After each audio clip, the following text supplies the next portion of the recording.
may not be familiar with your language, but I sure would like to cross over your bridge. Said I'm in a dressed style as the man in your town do, but I sure know how to say I love you. I wanna love you in the morning, love you in the evening too, even when you're lonely.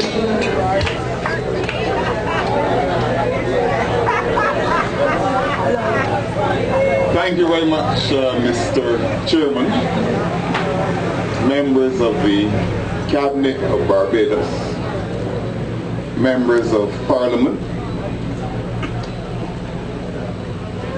candidate for St. Michael's Southeast, Patrick Tannis, and other candidates of the Democratic Labour Party who are not in Parliament yet, visiting friends, distinguished guests, ladies and gentlemen. I am very pleased to be here tonight to speak on the occasion of the opening of the campaign office of the Democratic Labour Party's candidate in this constituency, Mr. Patrick Tannis. I am not going to be very long tonight because immediately after Mr. Tannis's endorsement, we had a very large meeting in the Parkinson Secondary School Hall, and I spoke at length then on him and gave him my unequivocal and emphatic endorsement.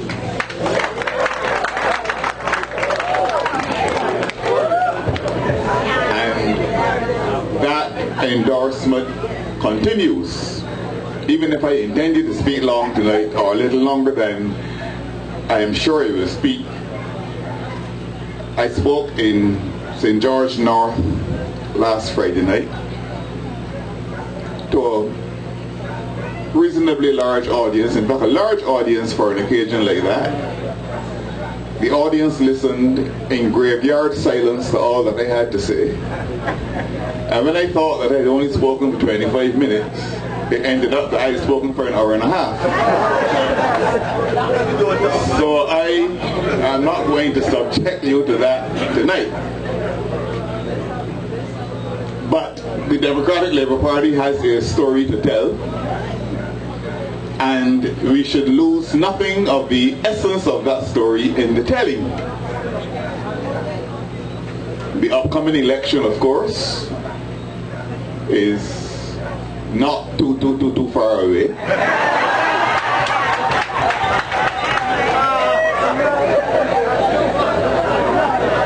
And the people of Barbados have a choice to make. The choice is not a frivolous or flippant choice. It is a choice between a constellation of political stars and a hastily put together hodgepodge of political clowns.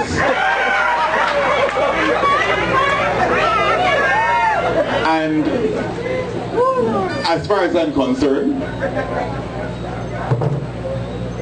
the choice has to be in favor of the constellation of stars in the Democratic Labour Party. And because the clowns know that, they have been running up and down the country, behaving as erratically as headless chickens,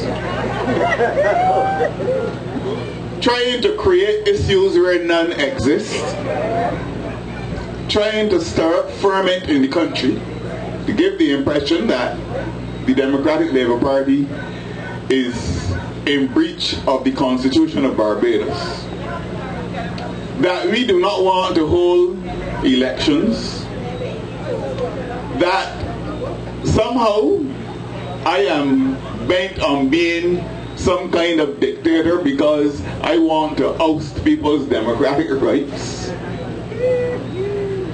And all of this in an attempt to persuade people in this country to vote against the Democratic Labour Party in the upcoming election. They have had the support in their nefarious campaigns of the seers, the soothsayers, and the scribes. And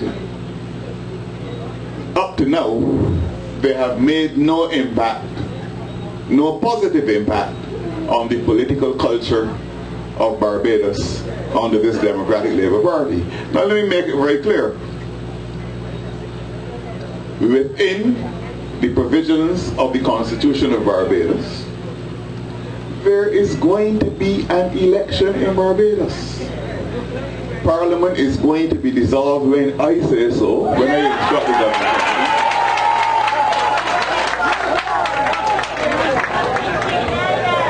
And a date for election is going to be announced, a date on which I have decided.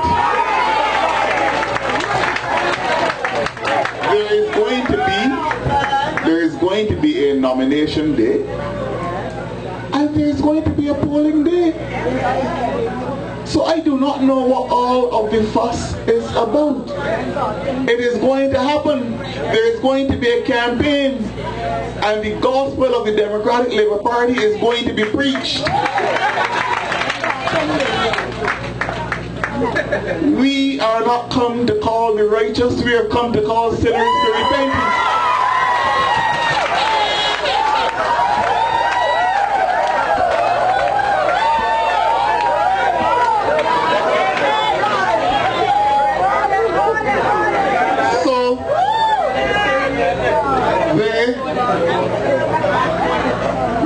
To wait, and because they can't endure the wait, because I don't know that a pig that is going to be slaughtered wishes for Saturday to come. I've never heard any so foolish yet.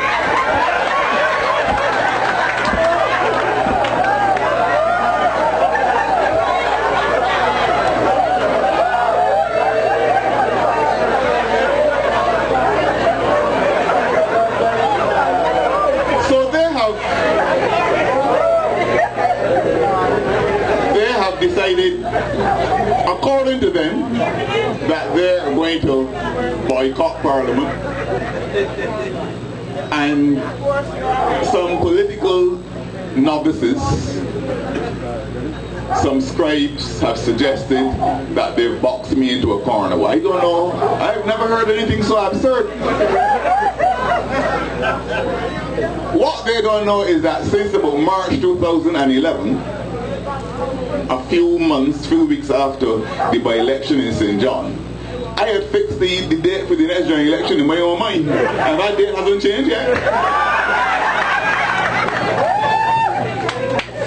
So they said that they're boycotting Parliament. I went to Parliament yesterday, got there a little late because they had to deal with some other official business. And the quite frank truth is, I would say that it was the happiest day I spent in Parliament since we were there. All of the sources of pollution were absent. Nobody had to fear that their mother was going to be cursed. And of course, we didn't have to worry, so we thought, that when lunchtime came, we could get in a queue and orderly go and get our lunch. Because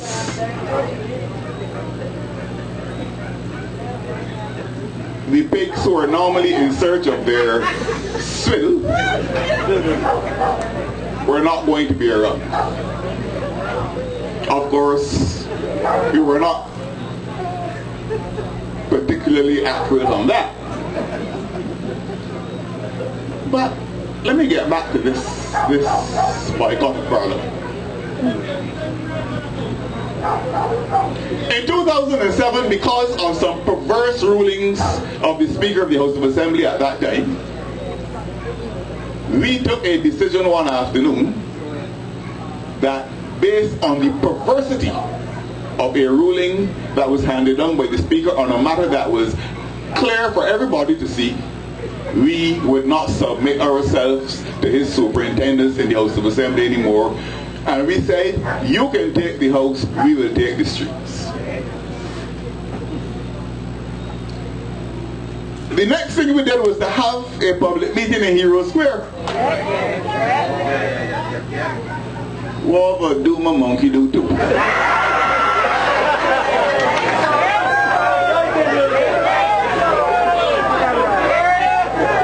With this difference, that we had a basis for saying that we were not going to submit ourselves to the superintendence of a perverse or decisions that we regarded as perverse. But there is no basis for the decision that has been taken now, because nobody is alleging that any law has been broken. Nobody is alleging that the Constitution of Barbados is under any threat. And you will note who the messenger was. Now, it could not be Owen Arthur, who's the leader of the Barbados Labour Party, because to be fair to him, he boycotted Parliament since about February 2008.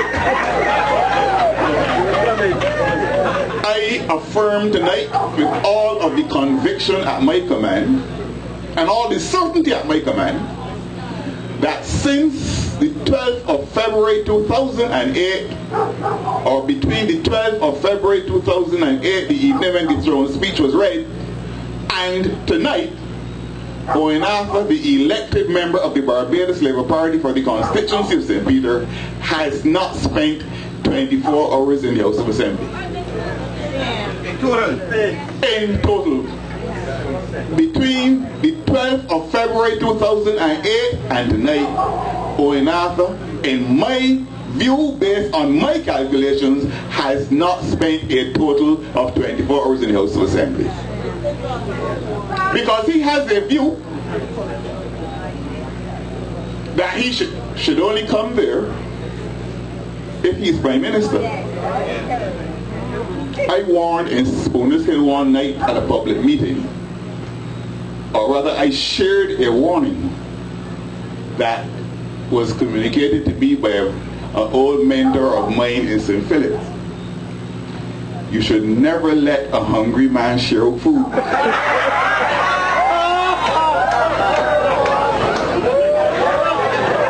He has now got to the stage where he actually believes that he is so important that the only position he should fill in Barbados is that of Prime Minister. A little political pipsqueak. And he actually believes that he is so important that he can only come to Parliament if he is Prime Minister. If he can shout at people and threaten to fire them and curse them and do all the things that the most distinguished parliamentarians of Barbados would have frowned on. Unless he's in a position to do that, he cannot come and sit in the Parliament of Barbados. So he describes it as poraki. And he does not come. So he could not be the messenger last Saturday evening to announce that the Barbados Labour Party was boycotting anything. He would have to have been announcing that he was boycotting playing cards or dominoes up with the B-man on Gemma's Lane.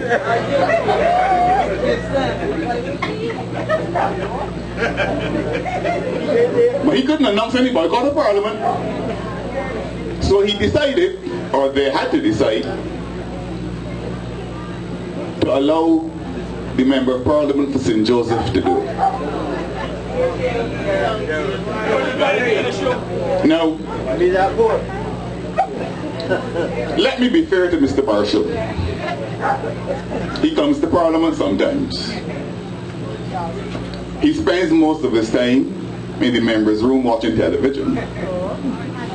When he's in the house, on the floor, he's either sleeping or on his BlackBerry or iPad.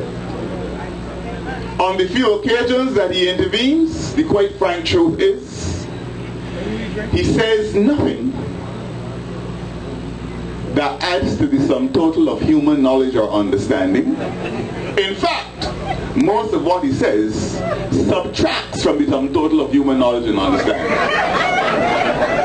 He's made no impact at all on the political culture of Barbados. None, none, none. If any of you in here tonight can tell me that you can remember anything that Dale Marshall ever said of importance, you can have all that I own.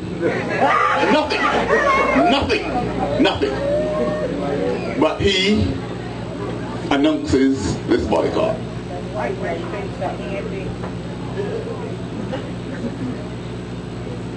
The people of St. Joseph are interested in another boycott, and we are going to help them next polling day to ensure that that boycott becomes a reality. They are going to boycott him and vote Dennis Holder to the House of Assembly. But the truth is, there is no difference between the Barbados Labour Party being in Parliament and not being there. Let me be very frank about that. Dale Marshall adds nothing of value to it. Alpha has not spent 24 hours in there between 2008 and now. George Payne has not spent 72 hours in there between 2008 and now. He spent more than Alpha, but what he spent cannot add up to 3 days, to 72 hours. Cannot! And of course, when he gets up to speak, may the Lord help you. He is only not the most foolish man Parliament has ever had to contend with, because God has denied it to mankind to achieve perfection even in foolishness.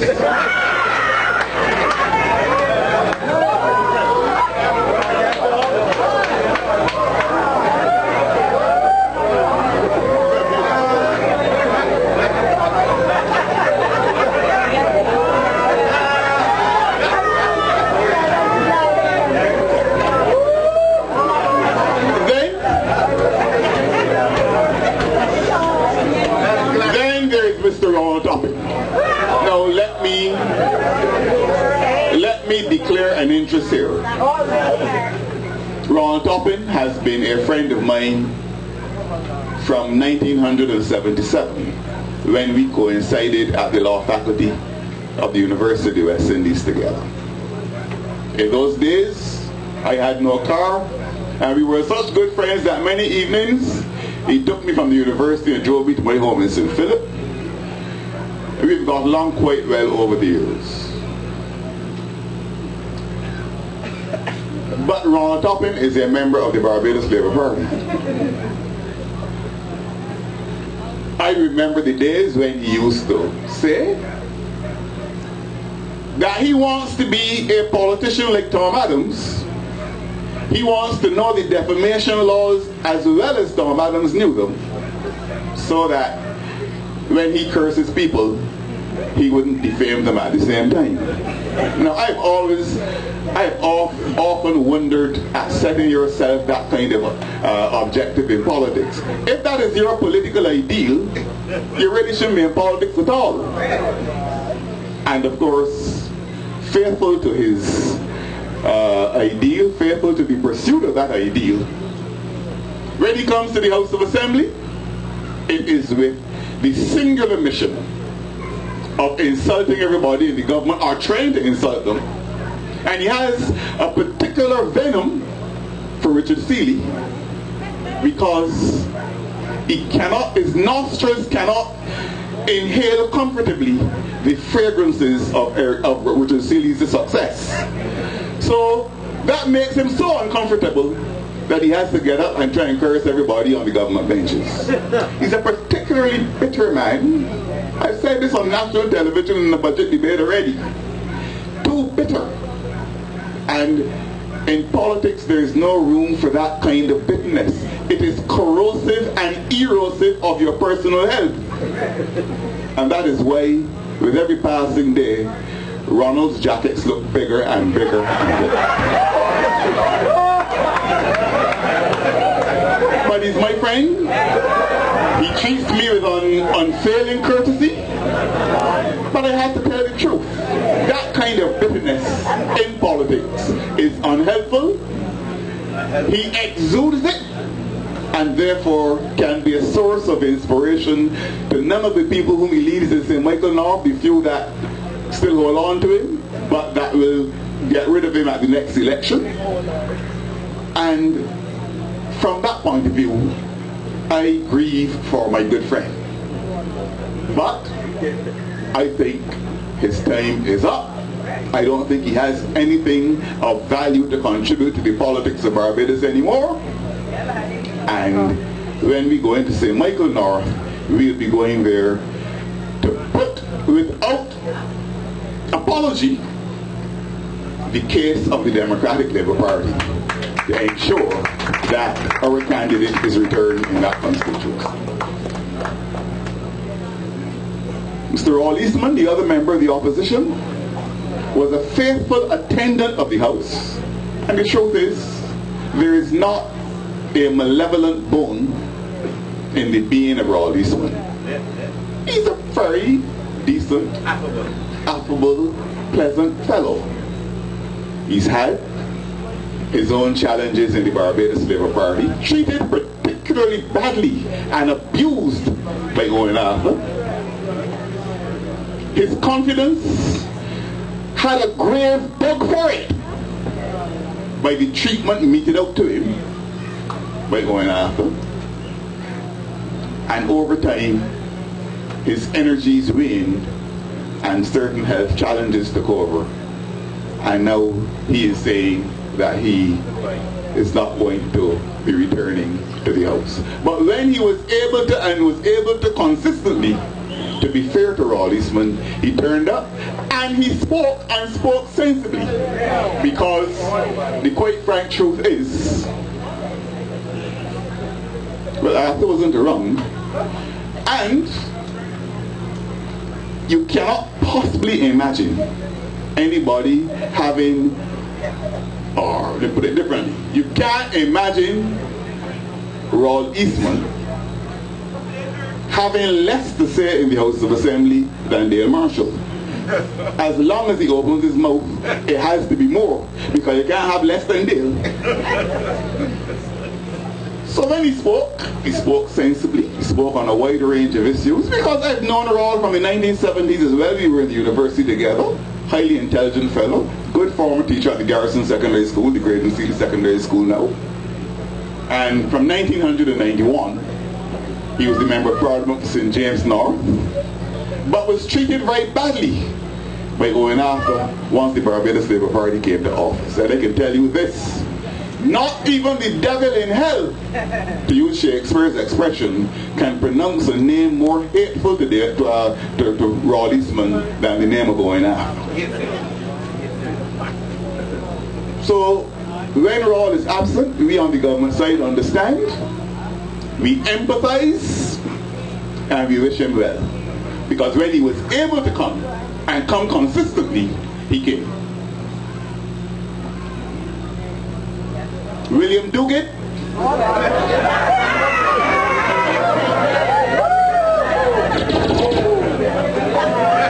comes to the House when he's in the island. His attention span is very short, and of course he does not allow himself to forget that there's snacks in the members' room. So you see him checking in and out of the house. Every 15 minutes he feels peckish, and he's in the members' room to eat a piece of sweet bread or to do something like that.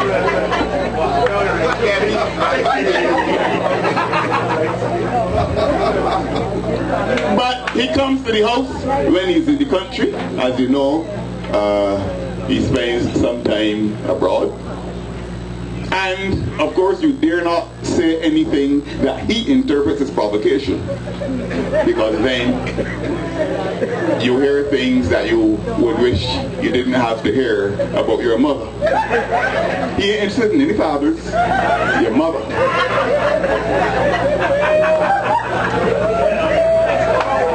He's not coming back. He's not coming back. The Parliament will be the better off for that, because of course we wouldn't have to fear the kind of abuse that we've heard from him recently, the kind of abuse of which he is capable. But let me say this about William, because again, in his personal dealings with me, he's been nothing short of charming. But he too, like Rawl Eastman, has been treated very, very, very badly by Owen Arthur. Cursed, insulted, all sorts of things. Don't forget that Arthur opposed his nomination for Christchurch West, and wondered aloud, according to reports reaching me, why he wants to get in the house if you think that the men at the prison could build a chair big enough to hold up his weight. That's what people in the Barbados Labour Party reported to me that Owen Arthur said about it. Treated him very badly, promised him a ministry, and then when Dougal walked around and whispered it to a few people, that expectation was cheated of fulfillment, because Arthur was only being cynical and trying to play snakes and ladders with his hopes. So he's going, and I wish him well. I am glad for the Parliament of Barbados. And for those people who follow its debates online and so on, you don't have to wonder what vulgarities you're going to have to listen to coming from the highest court in the land. Let me be fair to Glenn Clark. Glenn Clark comes to the House, and sometimes he's the only person sitting on the opposition benches. Sometimes. And he has put the case for his party as best he knows when he has had to do so. He has given of his best in that Parliament. It just happens that his best is not enough to fill a framework. But like the widow's mite, he gives all that he has. It just happens that it isn't very much. But he too makes sure that he toes the line, because whatever his other failings may be, he cannot match Arthur and Mayor Motley when it comes to personal abuse. And therefore he tries to ensure that he is not the target of that kind of political virulence. Mayor Motley, as long as she was leader of the opposition, she came to the House punctually, participated actively in its debates. She spoke when she had something to say, and she spoke when she had nothing to say. The moment she was ousted,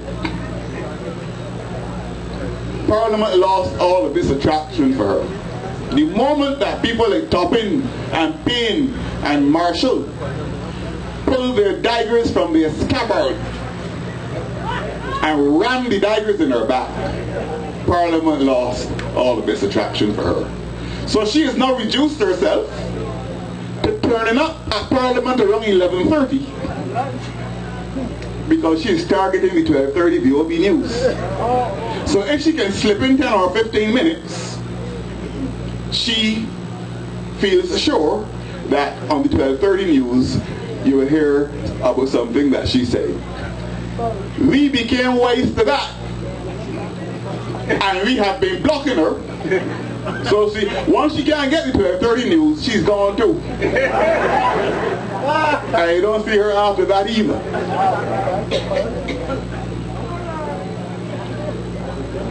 And then, of course, there's the Member of Parliament for St. Thomas, Miss Cynthia Ford. Look, let me be very frank about this.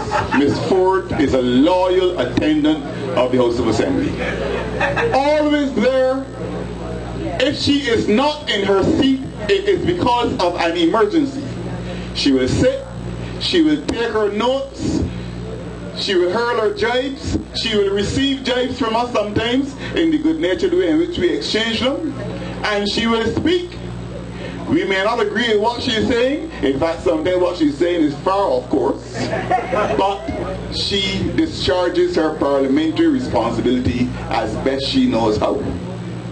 So on any objective evaluation of a Barbados Labour Party boycott of Parliament, the only person that we would be likely to miss would be Cynthia Ford. The others count for nothing. Out of nothing comes nothing. Ex nihilo nihil fit. Out of nothing comes nothing. Only Cynthia Ford comes to the house and sits down, has the discipline to sit down, to listen to debate, take notes, and participate in the debate. It just happens that, like the man traveling from Jerusalem to Jericho, about which Holy Writ speaks, she finds herself in a situation where in the Barbados Labour Party she has fallen among thieves. And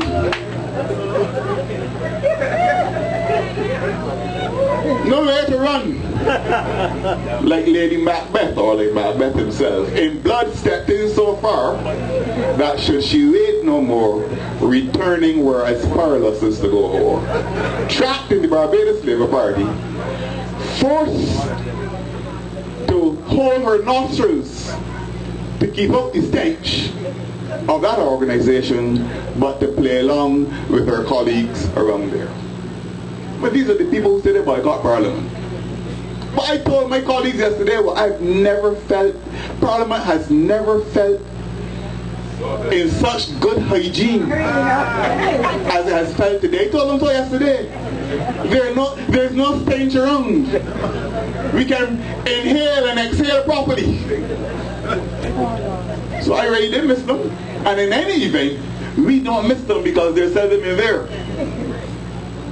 But they're trying their best to create an issue where none exists in order, so they say, to put pressure on me to call it an election. The Parliament of Barbados, according to the Constitution,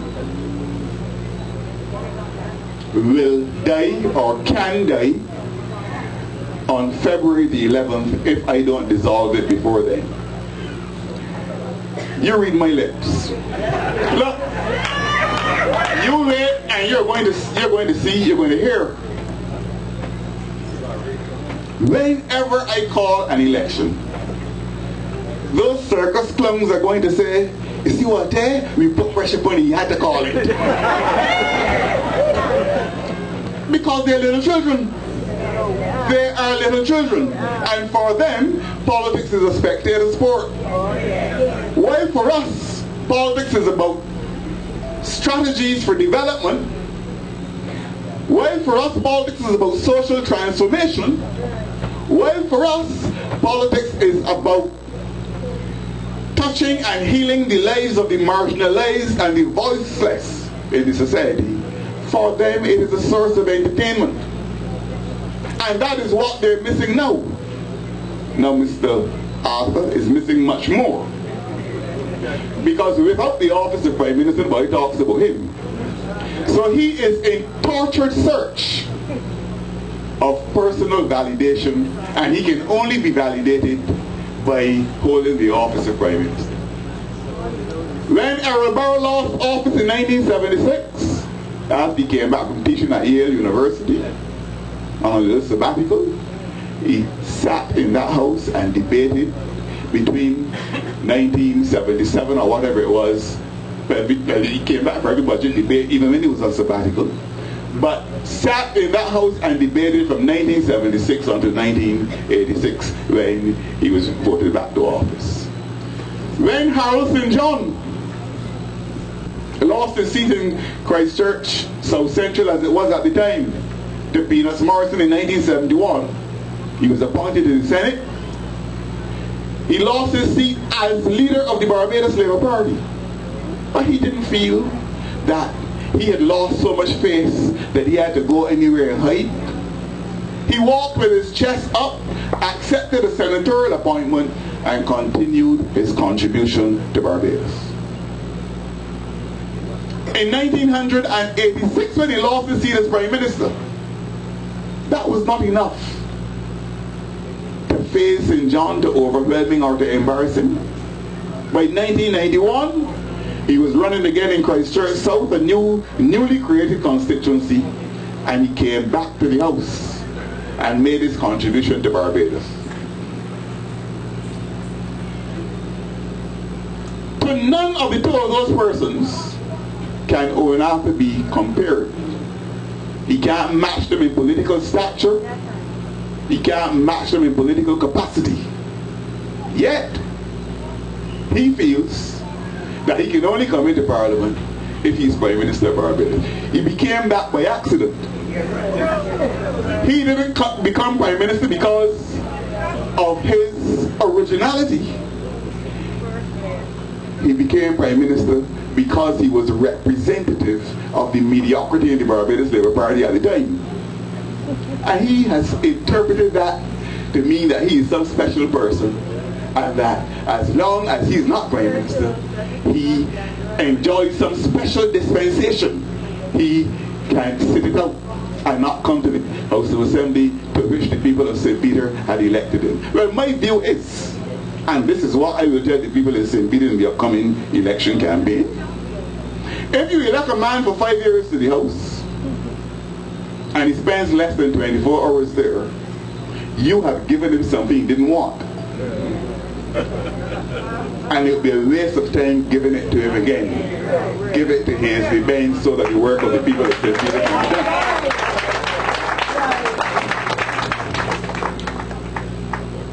So we are readying ourselves for future encounters in this country. And here in St. Michael Southeast, our candidate is Mr. Patrick Thomas. As I say, Patrick has already received my emphatic and unequivocal endorsement, and I reaffirm that endorsement here tonight because I think he's the best person to run here in St. Michael Southeast and to represent this constituency. Unlike all of the other candidates in the Democratic Labour Party, he is thought to be so formidable that he has two opponents. He has Delilah Bradshaw and he has her daughter, his daughter.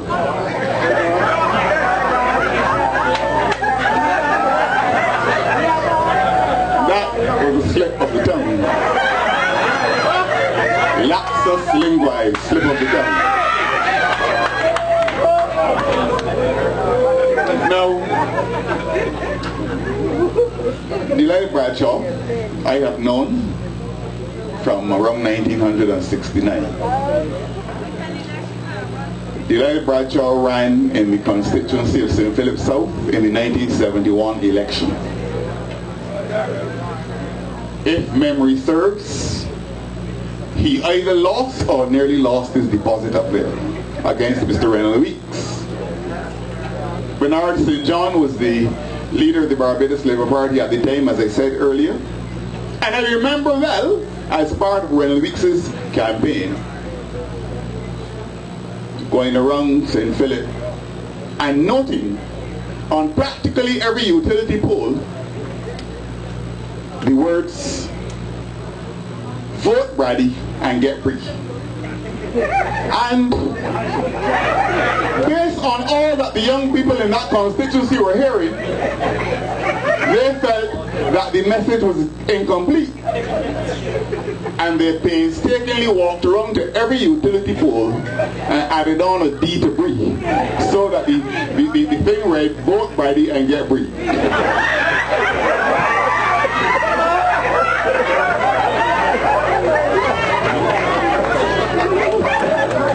He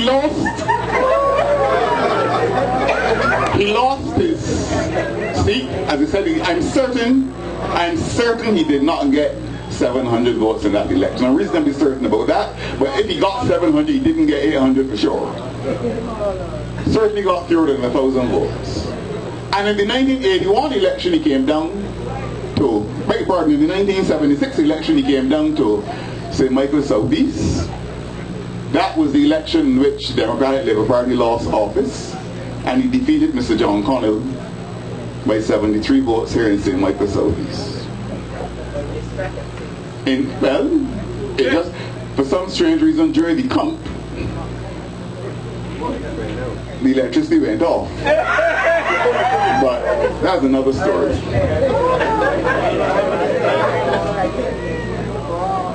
In 1981, he was returned. Our candidate here was Mr. Milton Pierce, and he defeated Milton Pierce by just over 220 votes or something like that. His was a turbulent political incumbency here in St. Michael Southeast. Many scandals were woven around his name during that period, but it is a testament to his resilience, I think, that he was able to surmount and to survive all of them. He lost his seat in 1986 to Dr. Erskine Simmons, when the Democratic Labour Party got 24 of the 27 seats. And by 1991, he had come back and he defeated Dr. Simmons, so that he was again the Member of Parliament for St. Michael Southeast. And so he remained between 1991 and 1994, when the Democratic Labour Party and its candidate Hamilton Lashley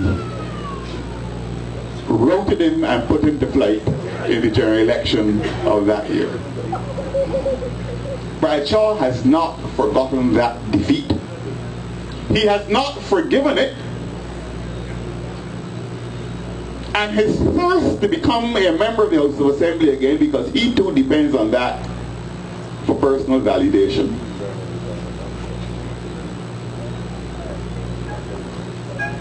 He managed to inveigle his way, worm his way into the Democratic Labour Party, and was a candidate for us in 1999 in this constituency. He failed miserably. He hasn't forgotten or forgiven that either. But he's determined that the people of St. Michael South East should vindicate him, if not by himself, vindicate him through his daughter. And that is what this campaign is about. He wants to be able to say, when I won't vote for me, but when I still have to vote for my daughter. That is the kind of game that is being played here in St. Michael South East. And the people of this constituency are being perceived as the pawns in that game. No time for games when you're dealing with the welfare of people. And we have put Patrick Tannis in here. He has the unqualified support of Hamilton Lashley, as you heard from Hammy himself, not only here. We heard it from him in the Pine, and I know it of my own knowledge. And he has the unqualified support of Undine Whittaker, who, in good times and in bad, in this constituency, has counted not the cost, heeded not the wound, sought not for rest, but has labored and asked for no reward other than seeing that the people of St. Michael South East are properly taken care of.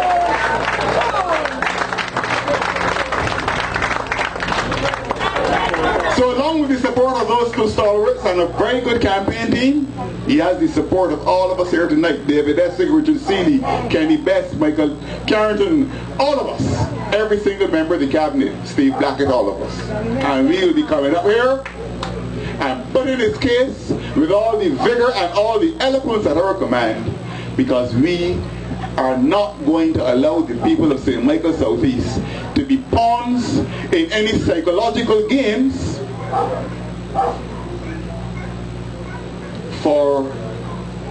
to assuage, really, the political disappointments of Delisle Bradshaw. Dominic, good hand. So, prepare yourselves for that battle. In such hour as you think not, an appearance will be made. And all those whose lamps are not trimmed and burning will be left out. All right. You don't mind a lot of talk. No. They can talk as much as they like.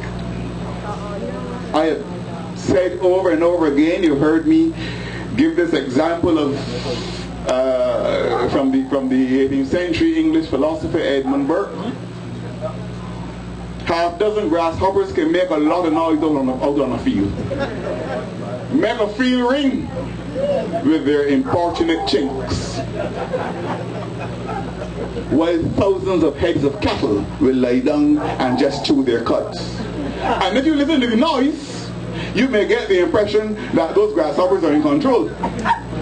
It's only when the lights are turned on and you see how many cattle out there that you realize that those grasshoppers are just the noisy insects of the hour, but that the cattle controlling out there. So we don't mind the noise makers. While they talk, the Democratic Labour Party does. They wanted a sparring match with us ever since. I told my colleagues, and my colleagues agreed, no time for sparring. Governments govern. Because at the end of a parliamentary term, voters don't ask you how much you talk. They ask you, what did you do?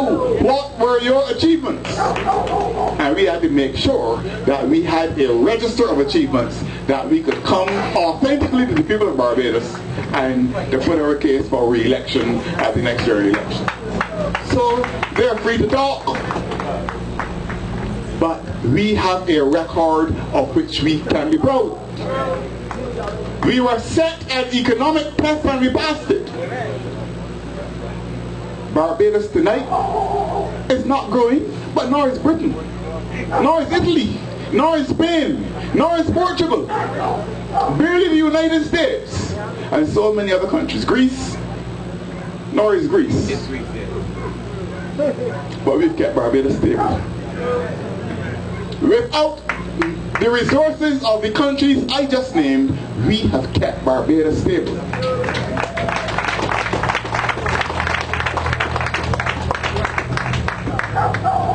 We have kept public servants employed so that we keep the prospect of social dislocation and family disruption down to a minimum in Barbados. We did that in the worst crisis the world has seen in 100 years. To tell us, don't keep on talking about that. What do they talk about then? Talk about what they want us to talk about. We have a record of which we can be proud. We've managed our unemployment situation sensibly. Anytime you live in a society and there's one man who wants a job and can't find one, that society is at risk. So we do not rejoice at the fact that there are unemployed people in Barbados tonight. But we know this, that this is a worldwide problem, and within the context of that worldwide problem, Barbados has performed commendably. And they've done it under the Democratic Labour Party.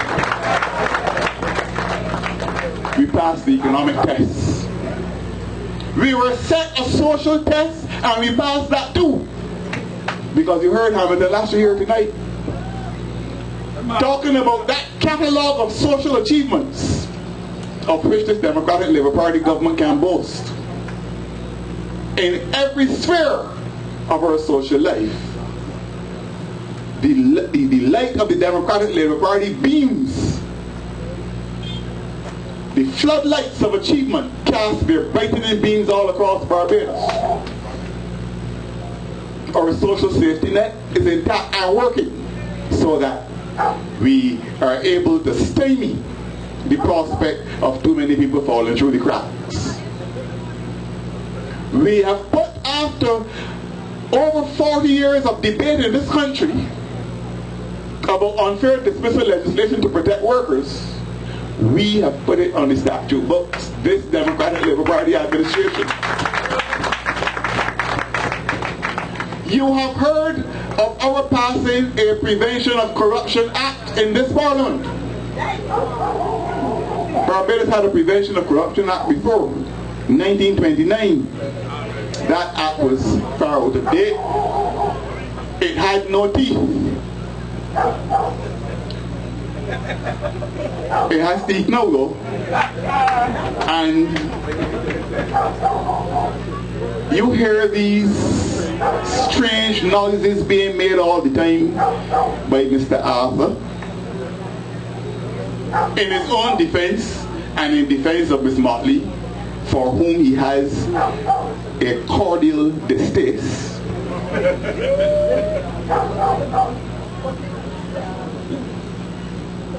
That we declare we assets already. Miss Motley and I declare assets already. He stood up in the house saying something down, stick piece of paper in the hand. I only have this and I only have that. He declare he assets, you know, but you know why he's saying that? Because that issue is stuck across his throat like a fishbone. He knows what he's talking about all the time.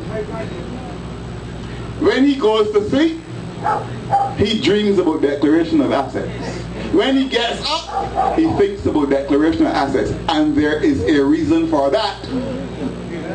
There's a reason for that. But we have that legislation on the statute books. And in the fullness of time, all things will be made clear and explained. We put in place a mechanism during these very hard times to make sure that single mothers who are the beneficiaries of maintenance orders through the magistrate's courts, but who are also the victims of delinquent fathers and so on, we put in place a mechanism where those parents don't have to trek to the magistrate's court to ask whether money is there, to find that none is there, and then have to leave empty-handed. Because the truth is, whether money is there or not, children still have to eat. A child does not eat because money is there, or a child doesn't want to eat because money is there, and then does not want to eat because there is none. Whether there is money or not, children have to be fed and clothed and housed, and the Democratic Labour Party has taken care of that. I could go on and on and on our record, the passing of our social tests. But, as I said elsewhere, this is just the appetizer. The main course will come later. So we pass the economic test, and we pass the social test. And we pass the political test as well. Not only in terms of keeping Barbados stable, not only in terms of making sure that the processes of democracy, the machinery of democracy is so well oiled that the relationship between the governed and the governors and the governed is maintained, but we actually pass constituency councils legislation to deepen the democratic processes, to deepen the relationship between those who are governed and those who are governors. Bring communities closer together so that people can be part of the decision-making process. Many years ago, it used to be thought by Abraham Lincoln in the 19th century that democracy could be defined as government of the people, by the people, for the people. That's what he said in the 1860s. For us, it has never been that only. For us, democracy is a method by which people who are deemed to be politically relevant influence the decision-making process. And we consider the masses of the people to be politically relevant. And therefore we had to put mechanisms in place to ensure that they could influence the decision-making process. That's why we have constituency councils. That man who I heard went to school and went to the university and is a lawyer, a man called Dale Marshall. I heard that happened. Got him out to the assembly and said that this legislation was the biggest threat to democracy since independence. A piece of legislation that is deepening the processes of popular participation. And he argues that it is a threat to democracy. Because as far as he's concerned, he said the constituency council should be voted for. And since it's not being voted for, it's a threat to democracy. So let me explain that for you. 20 million people in South Africa under apartheid could not vote. 6 million people could vote. For Dale Marshall, that's democracy. Because this ain't called voting. When Nelson Mandela came out of prison and was discussing South African democracy in his first speeches, he was talking about reducing the voting age in South Africa to 14 to deepen the democratic processes, to allow more people to influence the decision-making process. And we pass constituency councils legislation, and we hear from an opposition that is a threat to democracy. We pass the test, and we pass the test in difficult times, in the worst crisis the world has seen in 100 years. Summer camps, free bus rides for school children, and on and on and on you go. But understand this, they opposed all of that. So in the unlikely event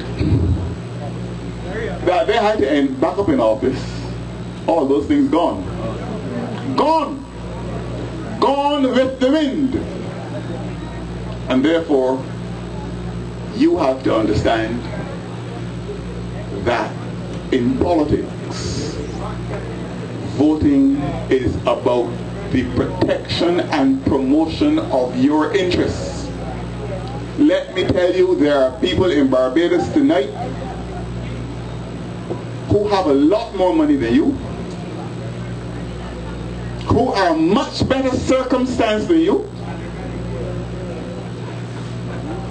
and on election day they are going to vote because they understand the connection between voting and protecting and promoting their interests. You have interests too, and you must vote. If you are driving a vehicle and you take your hands off the steering wheel and take your eyes off the road, you cannot be heard to complain if the vehicle ends up in a gully. And when you don't vote, you're taking your hands off the steering wheel, and you can't be heard to complain what happens after that. So you have a duty to go out there and vote, and to vote for the Democratic Labour Party. So ladies and gentlemen, I have spoken for the 10 minutes I intended to speak for. I am very pleased. You've been a very attentive, a flatteringly attentive audience, and I really thank you for your courtesy and for your attention. But